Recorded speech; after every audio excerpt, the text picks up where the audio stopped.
আমাদের খালকে আমাদের উদ্ধার করতেই হবে। ঢাকাবাসীকে জলাবদ্ধতা থেকে মুক্ত করতে হলে খাল উদ্ধার, ড্রেনেজ ব্যবস্থাকে আমাদের সচল রাখতে হবে। এর বাইরে একটু জানতে চাই যে আমরা এই খালটি, এটা সাংবাদিক খাল, প্লটের পাশ দিয়ে এসছে, এটা একদম 22 টিকিতে গিয়ে এই খালের সাথে সংযোগ আছে। দীর্ঘদিন এই খাল অব্যবস্থাপনা ছিল, আমরা অনেকবার এই খালকে পরিষ্কার করেছি। পরিষ্কার করার পরে একই চিত্র হয়ে যায়, একদিন দুদিন যেতে না যেতেই সেই আগের চিত্র ফিরে আসে। তখন আমরা আমাদের যারা এই খালের সাথে জড়িত আমাদের ইঞ্জিনিয়াররা আছেন, পাশে ডান সাইডে আমাদের চিফ ইঞ্জিনিয়ার প্রধান এবং আমাদের কমোডর সাহেব, প্রধান কর্মকর্তা এবং লোকাল যারা আঞ্চলিক নির্বাহী কর্মকর্তারা আছেন, তাদের সাথে আমরা মিটিং করেছি যে এটা স্থায়ী সমাধানটা কী।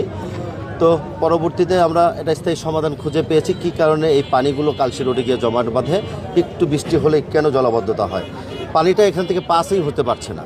সেইটার কারণ কি, আমাদের খালের যে সীমানা, পিলারগুলো এখানে দেখে আসলাম, সেই সীমানাকে পেরিয়ে তার উপর দিয়ে অবৈধভাবে, যেটা কোনো অনুমোদন ছাড়াই তারা বাসা বাড়ি নির্মাণ করে ফেলেছে। এমনভাবে করেছে, খালের জায়গাটা যদি 5-7 ফিটও থাকতো তাহলে বোঝা যেত না কিছুটা পানি হলে নিষ্কাশনের জায়গা আছে, 1 ফিটও জায়গা নেই। তো সেই কারণে আজকে আমরা সরজমিনে এখানে এসেছি, আপাতত যাতে জলাবদ্ধতাটা না হয় সেই কারণে আমরা এই খালটাকে অব্যাহতভাবে আগামী 1 সপ্তাহ পরিষ্কার পরিচ্ছন্ন করব।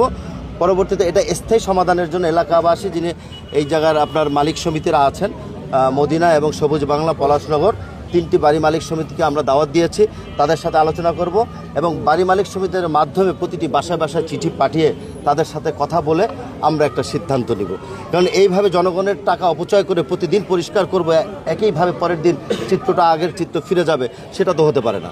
এই জন্য অবৈধভাবে যারা স্থাপনা উচ্ছেদ এখানে নির্মাণ করেছেন তাদের সাথে কথা বলে তাদেরকে একটা টাইম ফ্রেম দিব, যদি না শুনে সেটা আইনগতভাবে যেটা হওয়ার প্রয়োজন সেটা এলাকাবাসীর পক্ষ থেকে সেটা ব্যবস্থা এলাকাবাসী